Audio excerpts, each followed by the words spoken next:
Hello everyone.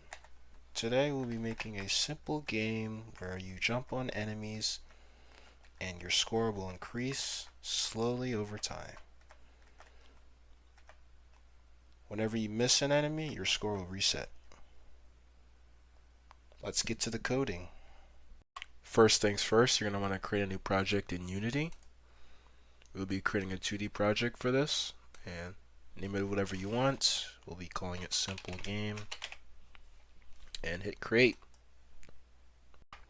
Alright, first things first, we're going to start making game objects. So this will be a 2D game, so we're going to need 2D sprites. We'll do squares. This will be player. We'll need another one for the ground and one more for the enemy. We'll make the player blue. Make the ground green and the enemy red.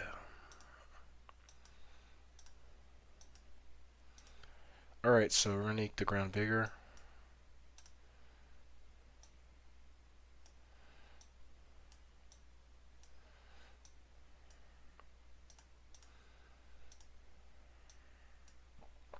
Alright, so already looking like a very pretty game, so I'm going to change colors a bit.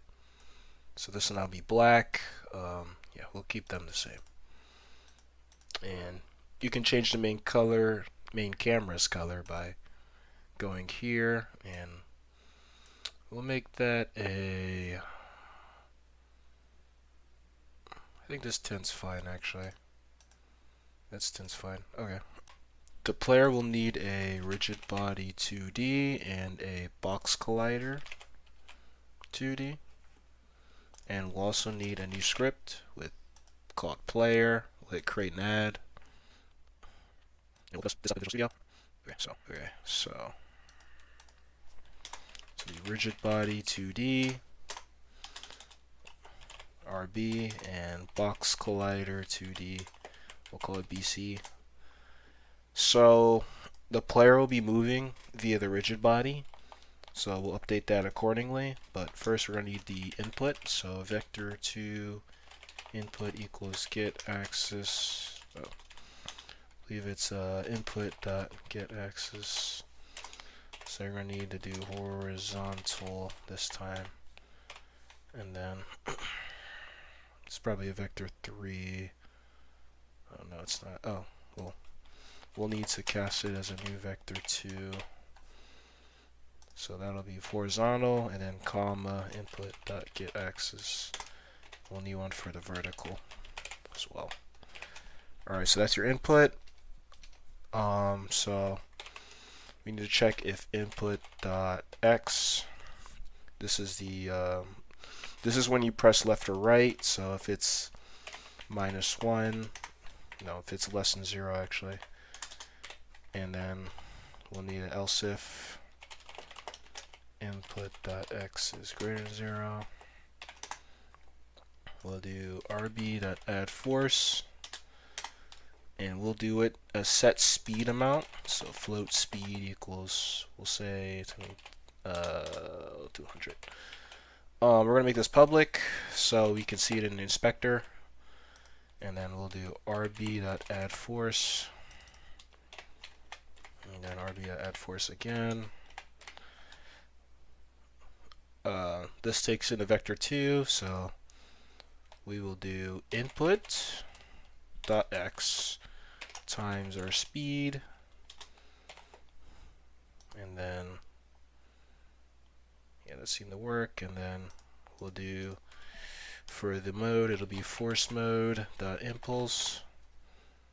Okay, yeah, it should bark at me because this takes a vector 2. So what we need to do is have it do vector 2 dot, we'll do, since it's going left, we'll do left, then we'll times it by that. We don't need the inputs.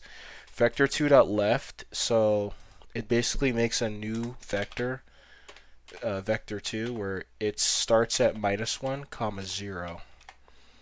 and then it'll times that, all the two values, by your speed.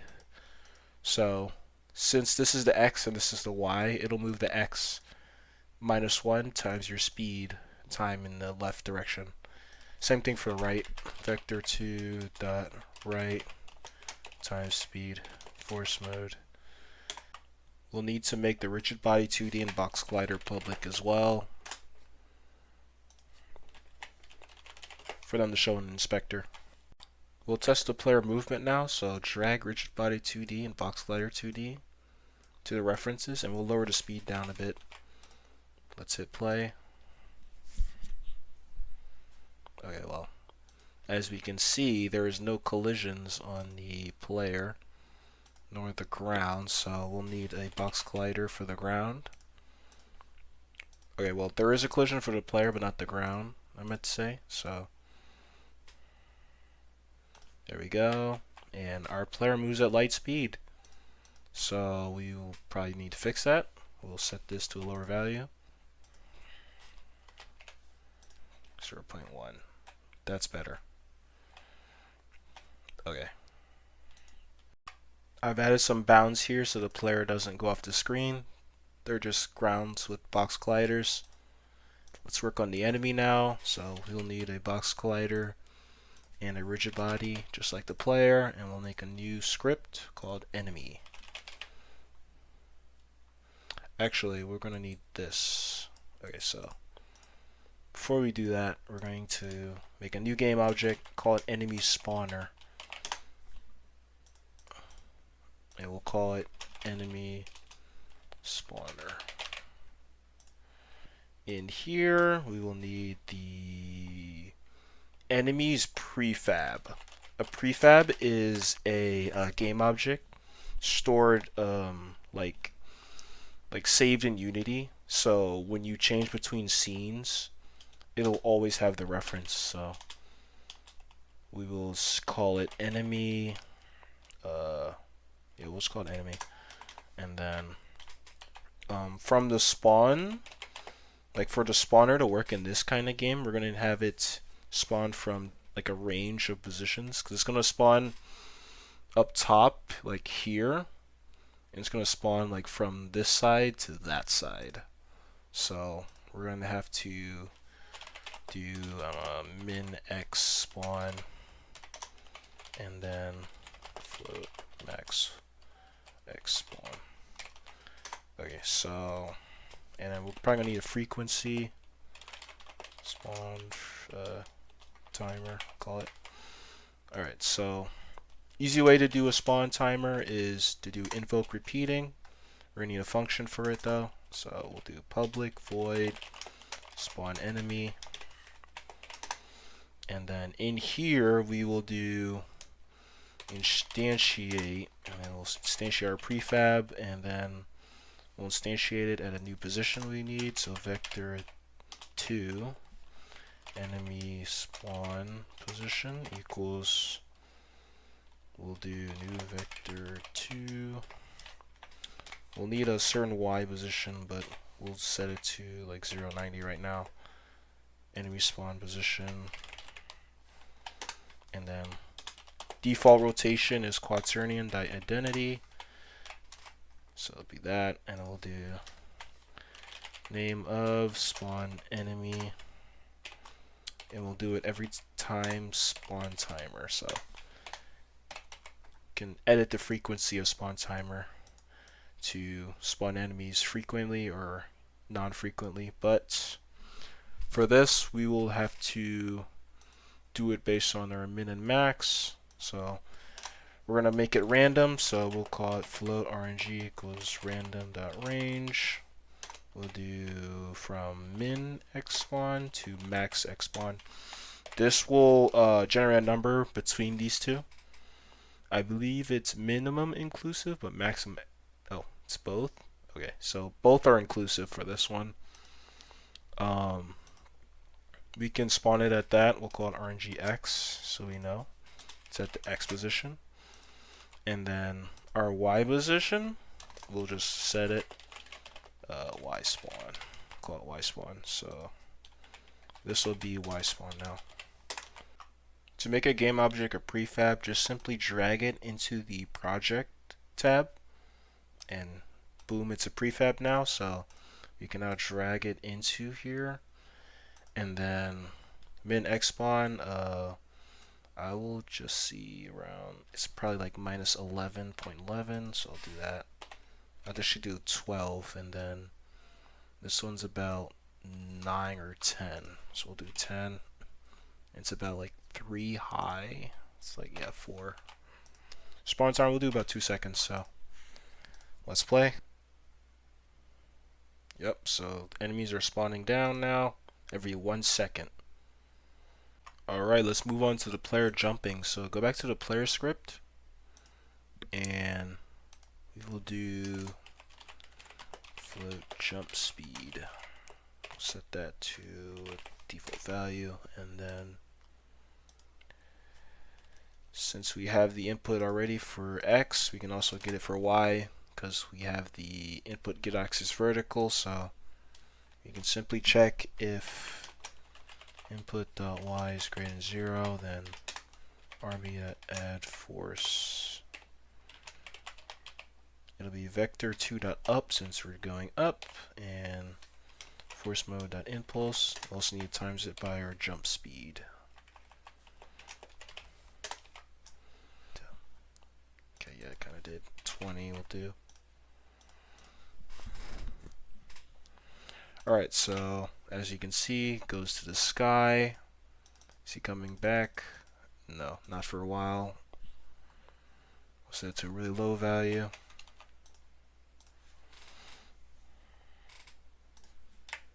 Yeah, okay. Very slow jump, but manageable. You may have noticed, so you can probably just like hold the button and like it'll shoot you in the sky. It's probably not what we want for a jumping mechanic, so need to fix that. Simple way you can check if you're grounded is the boolean grounded, and also a on collision stay. Actually, no, we'll do a on collision enter actually, because I think that's better for this context. On collision exit. Okay, well, another thing, make sure when you're in a 2D game that you make sure to select the 2D option and not the other option, because that's for 3D games. So on collision enter 2D and on collision exit 2D. We'll set grounded equals true, and then grounded equals false. So when you collide with something, grounded's true, and if you exit the whatever you're colliding with, it's going to be false. Oh, one more thing we have to do. So grounded's true and grounded's false. We have to put it as a check for when you jump.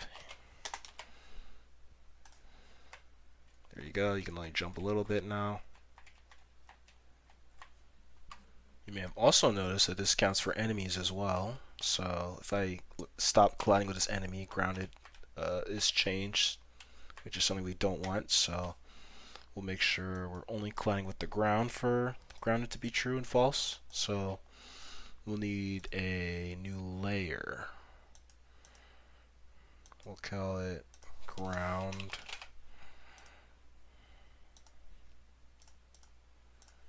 And then, yeah, we'll make all the grounds in the ground layer. The layer right now is 6, so we'll say if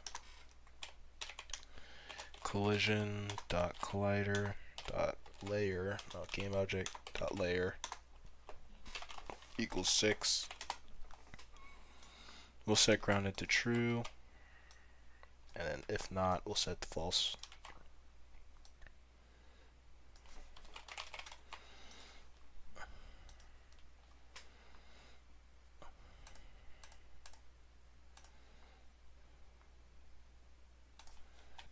There we go.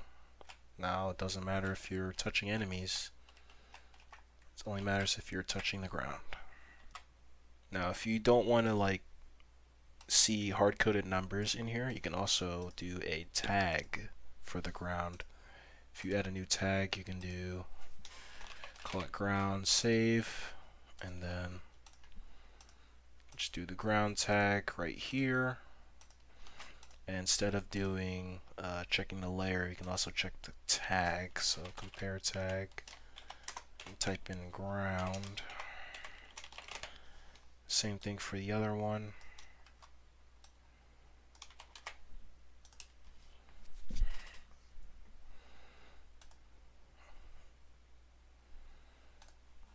And we'll probably, we'll get the same result. If you've played a Mario game before, it'll be probably nice if you can jump on these enemies and destroy them, because there's gonna be a lot of them. So let's do it. Also, you may have noticed that the player like kind of rotates around the blocks. If you want to keep this is fine, but you can disable it by just going to the rigid body, and in the constraints just freeze the rotation, so that way you're not rotating around. So let's give the player like little feet so they can stomp on the enemy. So this will be little feet. We'll position it down here, and we'll give it a box collider. This one is trigger checked, and we're gonna make it slightly smaller, and we'll give it the feet tag.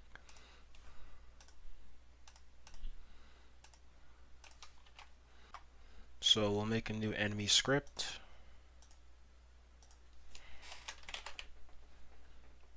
Call it enemy.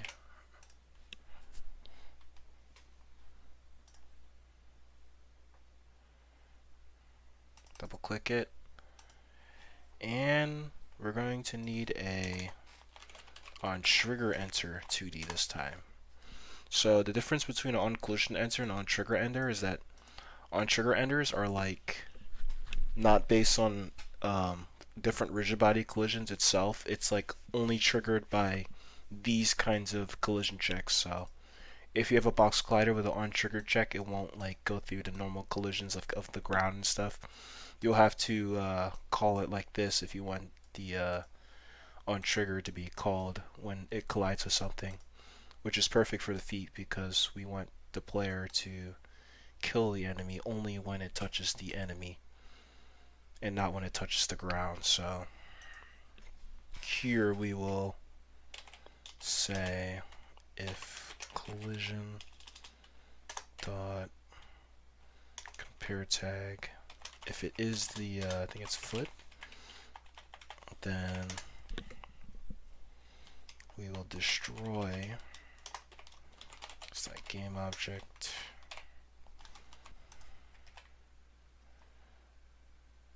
Yep, definitely does. Okay. I realize I have not set the enemy prefab to be the enemy tag. Oh no. Okay, well, we don't have the enemy script, so make sure to add that in the prefab. And it'll update the changes here, but since we've made the changes to the local version, not the prefab, it has two versions of it. So what we'll do is we'll revert all the changes and should be good now. One more thing about the jump collisions, I ended up switching to on collision stay as I got better results with the grounded variable staying checked when you're jumping and not when you touch the enemy onto the ground. Another thing I did for a more consistent jump is to set the velocity on the y-axis to 0 and keep the speed on the x-axis to get the jump more consistent, and I also increased the power of the jump. I also made the range where you'll stomp on the enemy smaller. Alright, let's give the stomping a little more life. So in our prefab, we're going to we're going to need the window first, so animation, and then we're going to need a new thing called animator on our enemy, and believe we'll need we'll create an animation clip here. We'll just call it enemy stand. That'll be the first animation for it, and then we're going to make another animation called enemy squash. This is where the enemy will get squashed, so hit the record button and we'll make an animation real quick. So we'll make a new keyframe for we will change scale. We'll do scale first. So 111, and then next keyframe we're going to have it shrink a bit and get a little wider. Have it do the same thing for the next one. Yeah, okay, that's better. And then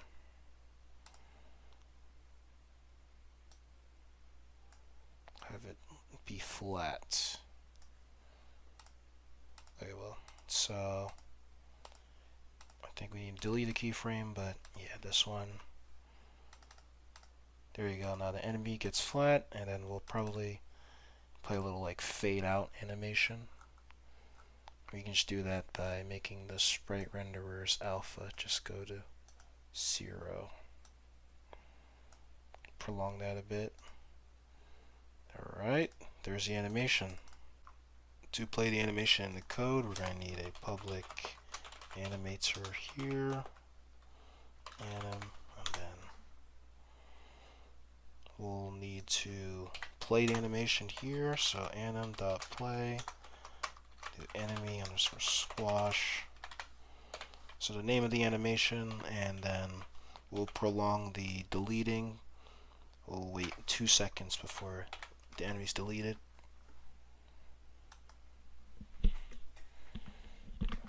And make sure to drag the animator in here. Check it out.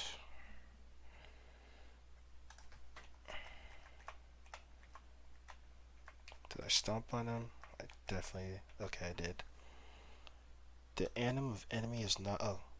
Alright, so once again, we need to edit the prefab and not the local instance. So do this and then revert changes for the local instance.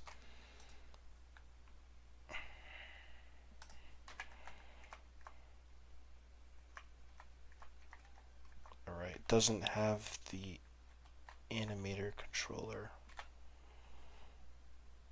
Let's see. Oh, okay, yeah, we gotta give it one. Give it enemy. And then, yeah, should work now. Okay, yep, then they die. So I put the destroy time in a variable to fine tune it, and as soon as the enemy's squashed, I made the reference to the rigid body, and I made the enemy freeze via the rigid body constraints. The rigid body constraints are basically, the game's still running, but it's basically this.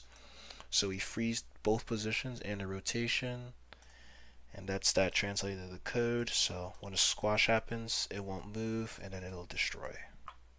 So another thing we'll do is when the enemy collides with the player, and the player like jumps on top of the enemy, the player will also jump again. So it'll be if this happens, then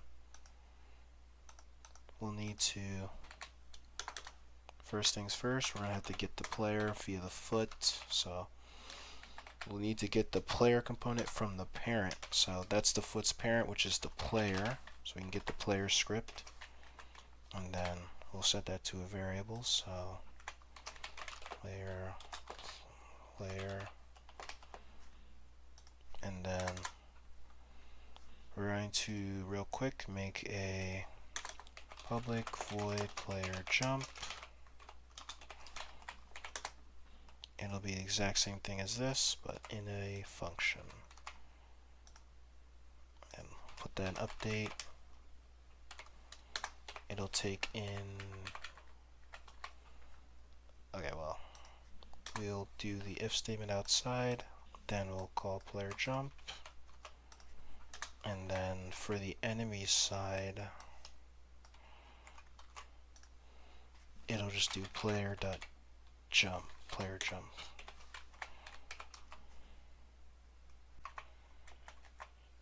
So I bounce off the enemies now.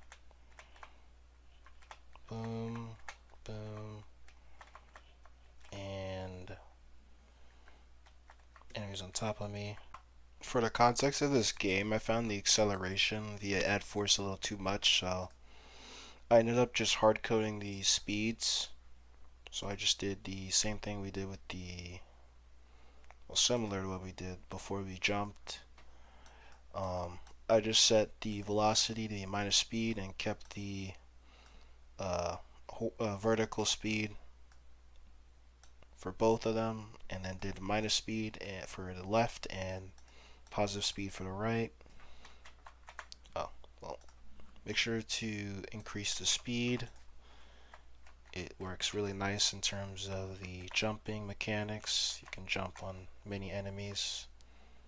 It'll work nice. Alright, so I think we should add a cool little scoring system on how many times we've stomped on the enemies, so we'll do that now. So we'll do UI canvas.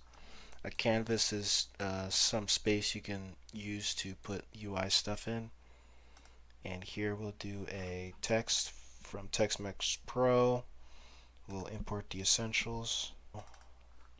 Here's our new text. We'll put it on the right hand side, so hold Shift and Alt and click this button. There it is. We'll call it score.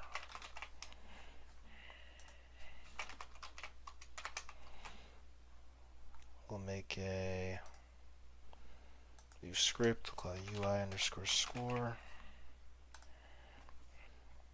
First we need to make the score though, so in our player script we're going to have a public float, well, not float, int score, and then every time the enemy is stomped and player jump is called, we'll increase score. So we'll make a new bang increment player score. Do score plus plus. Player.score plus plus, and that'll increment the score every time. And then to make it show up on the screen, we're going to do using Unity Engine .ui, and we're going to need a way to reference the player from the score, so we'll do public player, well, like that. Don't do that. And then on update we'll do we'll also need a reference to the text, so public text mesh pro, using TM Pro, text mesh pro UGY, score text. Score text.set text to player.score. Alright, let's test it out. Drag the player in, and we'll drag the text. It's just itself.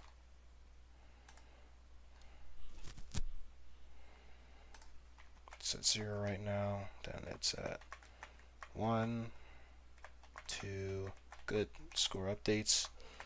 We probably need to display that the score is happening. So we'll do